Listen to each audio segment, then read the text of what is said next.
అందరికీ నమస్కారం. నా పేరు మాధురి. ఆరోగ్యానికి సంబంధించిన పూర్తి ఇన్ఫర్మేషన్ తోటి మేము సిద్ధంగా ఉన్నాము.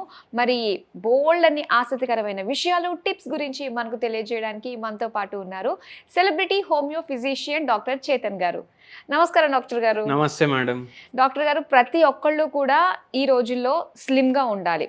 ఆరోగ్యానికి అసలైన కారణం ఏంటంటే లావుగా ఉండడం వల్ల చాలా రకాల అనారోగ్య సమస్యలు వచ్చి పడుతున్నాయి అని చెప్పేసి గ్రహించి స్లిమ్గా ఉండాలి, దానికి తగ్గట్టుగా మంచి డైట్ తీసుకోవాలి అని చెప్పేసి అనుకుంటూ ఉన్నారు. మరి అలాంటి వాళ్ళందరికీ కూడా ఎలాంటి డైట్ ఫాలో అవుతూ మంచిదో మాకు తెలియజేస్తారా? ఫస్ట్ అండ్ ఫార్మోస్ట్ నేను ఒకటి చెప్తాను. మనకు వెయిట్ ఎక్కువ ఉందనుకోండి, మనం అసలు దాని గురించి ఆలోచించం. అవును. పెరుగుతుంటే ఆలోచించం. ఎప్పుడు ఆలోచించుడు స్టార్ట్ చేస్తామంటే ఏదో ఫంక్షన్కి పోయినప్పుడు, దావత్కి పోయినప్పుడు, ఏంది ఇంత లావు అయిపోయినావు, ఏమైంది, అది దాన్ని వేరే వాళ్ళు కమెంట్ చేస్తారు కదా, అప్పుడు అరే నేను ఇప్పుడు వెయిట్ తగ్గాలి అనేసి అనుకుంటారు. ఇట్లనే ఒక పేషెంట్ ఉండే మన దగ్గర వెయిట్ లాస్ కోసం అనేసి వచ్చిండ్రు. మెయిన్ ప్రాబ్లం ఏమైపోయిందంటే వెయిట్ లాస్ అయితే ఓకే, కానీ బరువు ఎక్కువ ఉండడం వల్ల మోకాలు నొప్పులు స్టార్ట్ అయినాయి, నడుము నొప్పి స్టార్ట్ అయింది. పేషెంట్కి బీపీ లేదు, పేషెంట్కి షుగర్ లేదు. అదొక అదృష్టం. నేను చిన్నప్పటి నుంచి లావు ఉన్నా సార్ అనేసి అన్నారు. ఈ మధ్య ఇంకా ఎక్కువ లావు అయిపోయినా, దానివల్ల ఏమో ఏడిపోయినావు, ఏంది ఇంత లావు అయినావు, ఏంది ఇంత లావు అయిపోయినావు అనేసి అంటున్నారు. కానీ మనం ఇప్పుడు ఏం ఆలోచించాలంటే, బరువు పెరిగింది అనుకోండి, బీపీ వస్తుంది, షుగర్ వస్తుంది, మోకాలు నొప్పులు వస్తాయి, నడుము నొప్పి వస్తుంది. అయితే ఈ పేషెంట్కి కూడా వేరే వాళ్ళు చెప్పడంతో అరే నేను ఇప్పుడు బరువు తగ్గాలనేసి అనుకున్నారు. మోకాలు నొప్పులకి కూడా కలిపేసి ఇవ్వండి మందులు అనేసి అన్నారు. ఫస్ట్ మెయిన్ బరువు తగ్గాలి. ఎందుకంటే మా కోడలు వాళ్ళ ఇంట్లో 3 నెలల తర్వాత పెళ్ళి ఉంది, మళ్ళీ ఫంక్షన్కి పోతే అందరు అడుగుతారు, అప్పుడు వరకు తగ్గాలన్నారు. ఇప్పుడు వెయిట్ పెరగడానికి కూడా కారణాలు ఉంటాయి. కొందరికి పీసీఓడి ఉంటే ఉంటుంది వెయిట్ పెరగడం, కొందరికి థైరాయిడ్ ఉంటే ఉంటుంది, కొందరికి బీపీ ఉంటే ఉంటుంది, కొందరికి షుగర్ వ్యాధి ఉంటే కూడా వెయిట్ పెరుగుతుంది. జనరల్గా ఏంటంటే షుగర్ వ్యాధి ఉంది అంటే వెయిట్ తగ్గుతాడు మనిషి, కానీ కొన్ని కేసుల్లో ఉల్టా ఉంటుంది, పెరుగుతారు వెయిట్. ఇప్పుడు ఈ పేషెంట్లో మనకు చూసుకుంటే షుగర్ లేదు, బీపీ లేదు, థైరాయిడ్ లేదు, కానీ ఒక ప్రాబ్లం ఉంది. ఏముందంటే ఆ ప్రాబ్లం, నాకు నిద్రే పట్టదు. నిద్ర లేకపోయినా కూడా బరువు పెరుగుతారు. ఇప్పుడు అందరికీ అరే నిద్ర లేకపోతే మనిషి ఏదో పని చేసుకుంటాడు, లేదంటే ఇప్పుడు బెడ్ మీద కూర్చొని కూడా మీరు ఫోన్ చూస్తున్నారు అనుకోండి, అది కూడా ఒక పనే కదా, దానికి కూడా క్యాలరీలు బర్న్ అవ్వాలి. ఇప్పుడు స్వైప్ చేస్తాం మనం, ఈ స్వైపింగ్కి క్యాలరీస్ అవసరం కదా, బర్న్ అవుతాయి కదా, మళ్ళీ ఎందుకు తగ్గట్లేదు అనేసి డౌట్ వస్తుంది కొందరు. ఈ పేషెంట్ ఏమో సార్ నేను ఫుల్ డే పనులు చేస్తా, తినడానికి కూడా కొద్దిగానే తింటా, అయినా నేను వెయిట్ తగ్గట్లేదు అనేసి అన్నారు. చూసుకుంటే ఒక దాంట్లో ఏం రోగాలు లేవు అండర్లైన్. దీనికి మనకు ఏం కన్క్లూజన్ రావచ్చు నేను చెప్తాను మీకు. ఐదర్ నిద్ర సరిగా లేకపోవడం వల్ల వెయిట్ పుటాన్ అవుతుంది, లేకపోతే ఎంత బాడీకి అవసరం దానికన్నా ఎక్కువ తింటున్నారు, లేదంటే మెటబాలిజం సరిగా అవుతలేదు. పేషెంట్ ఏమంటున్నారు, నేను తక్కువ తింటున్నా నేను, అయినా తగ్గట్లేదు. దాని అర్థమైంది మెటబాలిజం లేదు బాడీలో, నిద్ర వల్ల కూడా వెయిట్ పుటాన్ చేస్తున్నారు. వచ్చినప్పుడు 120 kgs. అయితే మనము హోమియో ట్రీట్మెంట్ తోటి స్టార్ట్ చేసినాము. మోకాలు నొప్పులకి ఇచ్చినాము, నిద్ర సమస్యకి ఇచ్చినాము, ప్లస్ వెయిట్ సమస్యకు కూడా ఇచ్చినాము. డయట్లో కొన్ని చేంజెస్ చెప్పినాము. ఫస్ట్ అడిగినాము, ఏమేమి తింటారమ్మా మీరు, తక్కువ తింటారు కదా, ఏమేమి తింటారు? నైట్ ఇంత రైస్. దేంతో తింటారంటే కొంచెం ఫస్ట్ పికిల్ కలుపుకుంటా, పచ్చడి కలుపుకుంటా, ఇంకా మిగిలిందంటే కర్రీ కానీ లేదంటే సాంబారు రసం ఏదైనా కలుపుకుంటా, ఏది వండినా ఆ రోజు. ఇప్పుడు ఇంత తక్కువ తింటున్నా కదా, హోటల్కి వెళ్ళినోడు వారు ఒకటే రోజు సాంబార్ తింటాడు, చట్నీ తింటాడు, రసం తింటాడు, 2 కూరలు తింటాడు. మనం ఇంట్లో అవన్నీ ప్రతి పూట అనుకుంటామా? లేదు కదా, మళ్ళీ ఎందుకు నాకు ఇట్లా అవుతుంది, ఇంతే తింటున్నా నేను. సరే మీకు అన్నిటికన్నా ఏమి ఇష్టం తినడానికి? ఇప్పుడు హోమియోపతికి వస్తే మనం అన్నీ అడుగుతాం, నాకు పికిల్స్ బాగా ఇష్టం సార్ అనేసి చెప్పారు. నేను 50% రైస్ అయితే పికిలే కలుపుకొని తింటా. ఇక్కడ మీరు ఒకటి గమనించండి, ఈ పేషెంట్ ఇంట్లో చేసుకోరు పికిల్స్, బయటకు వెళ్ళి తెచ్చుకుంటారు. ఇప్పుడు బయటకు వెళ్ళి తెచ్చుకున్నప్పుడు ఒకటి వెరీ ఇంపార్టెంట్ ఏంటంటే దీంట్లో ఆయిల్ క్వాంటిటీ ఎక్కువ ఉంటుంది. సాల్ట్ క్వాంటిటీ ఎక్కువ ఉంటుంది. పికిల్స్లో ఆయిల్ క్వాంటిటీ ఎక్కువ, సాల్ట్ క్వాంటిటీ ఎక్కువ. అవును. అప్పుడు సాల్ట్ కూడా ఎక్కువ అవుతుంది బాడీలో, ఆయిల్ కూడా ఎక్కువ అవుతుంది. మళ్ళీ పేషెంట్కి ఉప్పు కారం ఎక్కువ ఉండాలి ఫుడ్లో. తక్కువ తింటున్నారు కానీ మంచిగా ఉండాలి ఫుడ్. మళ్ళీ ఆయిల్ ఏమో ఇంటికాడ ఎక్కువ వాడతారు. నేను చెప్పిన ఆయిల్ ఫుడ్ ఎక్కువ తినొద్దంటే ఆయిల్ ఫుడ్ కూడా ఎక్కువ తినండి సార్ అనేసి అన్నారు. ఎప్పుడో ఒకసారి అప్పుడాలో ఫ్రామ్సో ఏదో తింటా. ఎప్పుడు అంటే వారానికి 3 సార్లు అన్నారు. ఓకే. 3 పూటలు కాదు, 3 సార్లు. అంటే మధ్యాహ్నం కూడా తింటారు, నైట్ కూడా తింటారు. ఇదైతే డిన్నరే. మళ్ళా మధ్యాహ్నం కూడా రైసే, కొద్దిగా క్వాంటిటీనే. కానీ ఏమైపోతుంది ఇక్కడ, క్వాలిటీ కూడా మ్యాటర్ చేస్తుంది. పిక్కలేమో డైలీ బయట ఫుడ్డే కదా, బయటికి వెళ్ళి తెచ్చుకుంటున్నారు కదా. మళ్ళీ morning idli, dosa, upma regular food. అయితే మనం ఒక కన్క్లూజన్కి వచ్చినాం. మేడం చూడండి, మీరు బయటికి వెళ్ళి తెప్పించుకొని తింటున్నారు, ఒక దాంట్లో చూసుకొని. బయటది ఏం తింటున్నారు? అరే పిక్కలు తింటున్నారు కదమ్మా, 50% ఫుడ్ మీరు పిక్కలు కలుపుకొని తింటున్నారు. దాంట్లో పామ్ ఆయిల్ ఉండొచ్చు, లేదంటే కాటన్ సీడ్ ఆయిల్ ఉండొచ్చు. ఇది హెల్త్కి మంచివి కావు. సరే అనేసి అన్నారు. మళ్ళీ ఇప్పుడు ఏం చేయాలి? మీరు ఫస్ట్ మీకు పికిల్ ఇష్టం అంటే మీరు ఉసిరికాయ పికిల్ ప్రిఫర్ చేయండి, ఇంట్లో ప్రిపేర్ చేసుకోండి. దాంతోపాటు మీకు గోంగూర ఇష్టమా? సరే అది కూడా చేసుకోండి, కానీ ఇంటికాడ చేసుకోండి. ఇప్పుడు మీరు if you can afford avocado oil best. అది చేసుకుంటాం, ఎంతున్నా చేసుకుంటాం, మాకు పైసలు ప్రాబ్లం లేదన్నారు. ఓకే. కొందరికి పైసలు ప్రాబ్లం ఉంటే అవకాడో తర్వాత olive oil. Okay. Olive oil కూడా అఫోర్డ్ చేయలేని వాళ్ళు మస్టర్డ్ ఆయిల్. కానీ ఇంట్లోనే ప్రిపేర్ చేసుకోవాలి. సాల్ట్ క్వాంటిటీ జర చూసి వేసుకోవాలి. మళ్ళీ ఇప్పుడు ఎవరు చేసిస్తారు? సరే మా అత్తయ్యని పిలిపిస్తా ఊరు నుంచి అనేసి అన్నారు. సరే అమ్మా, మీ ఇష్టం, మీ హెల్త్ కోసం కదా. మళ్ళీ నెక్స్ట్ ఏంటంటే, ఇప్పుడు ఇవి చేసుకుంటా మీరు పిక్కలు తినే క్వాంటిటీ కూడా తక్కువ చేయాలి. ఎందుకు? ఆయిల్ ఎక్కువ పోతుంది కదా పిక్కలు తింటే. మనం అది కూడా తగ్గించినాము అంటే 2 బుక్కలు, మీకు అంతా ఇష్టం కదా, 2 బుక్కలు తినండి.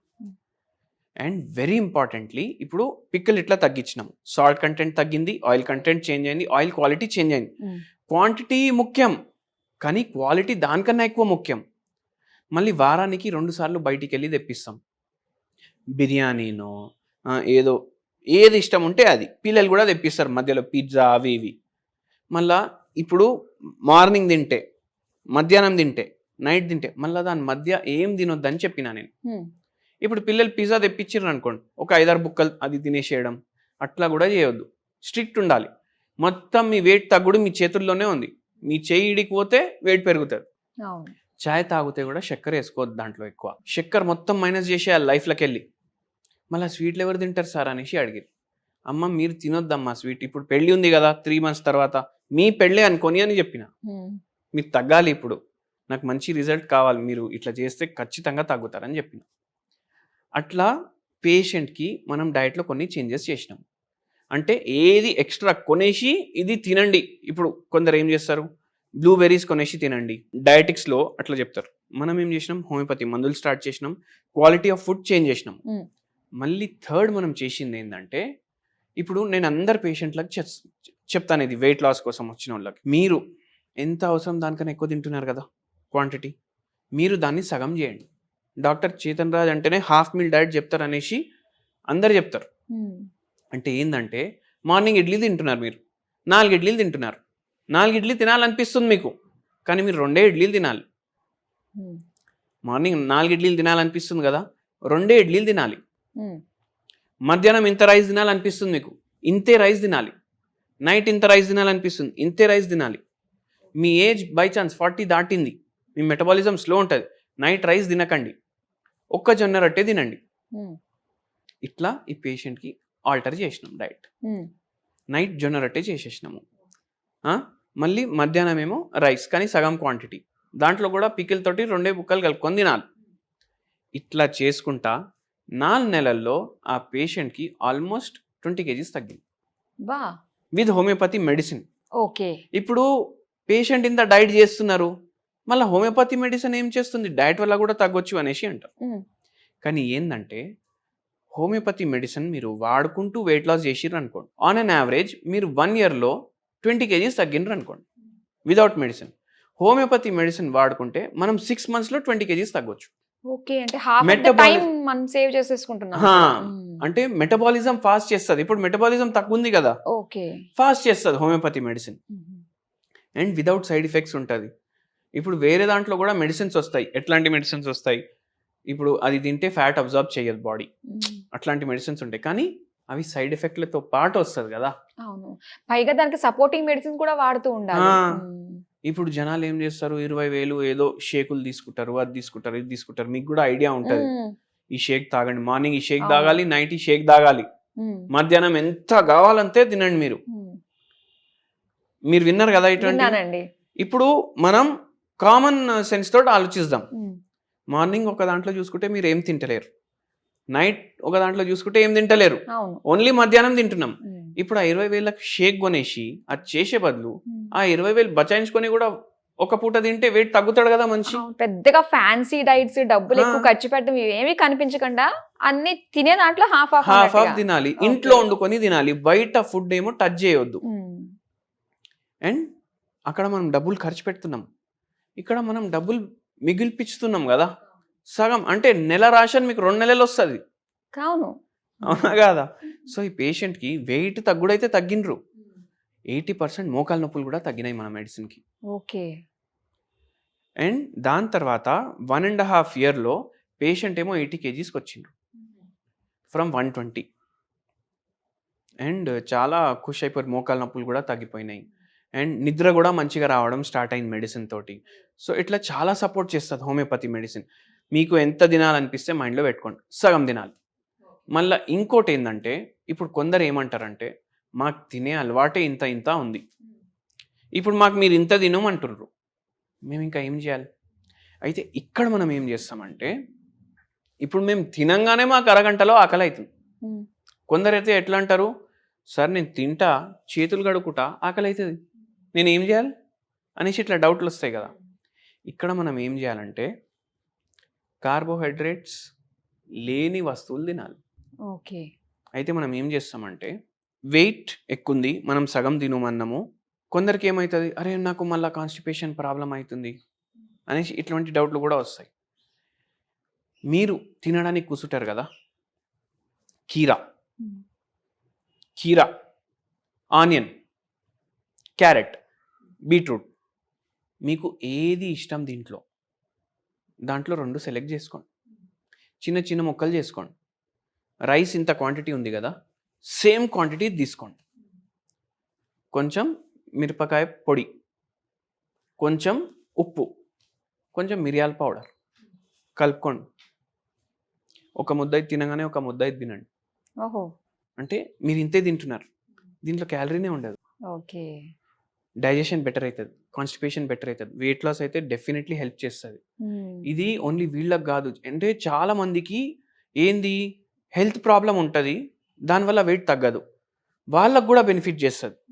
మళ్ళీ కొందరికి కొంచెం తింటే వాళ్ళకి సాల్వ్ కాదు, నిండాలి కడుపు, అయితేనే వాళ్ళకి సాటిస్ఫాక్షన్ ఉంటుంది.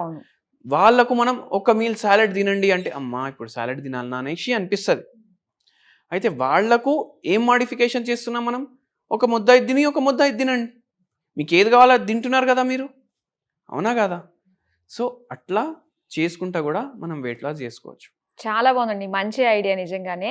సో ఎవరు కూడా సెపరేట్గా మళ్ళీ దీనికి ఒక బడ్జెట్ కేటాయించాల్సిన అవసరం లేకుండానే ఉన్న బడ్జెట్లోనే ఈజీగా మనం వెయిట్ లాస్ అవ్వచ్చు అనమాట. ఉన్న సగం బడ్జెట్లో చాలా మంచి టిప్స్ మాకు అందించినందుకు థ్యాంక్ యూ సో మచ్ అండి.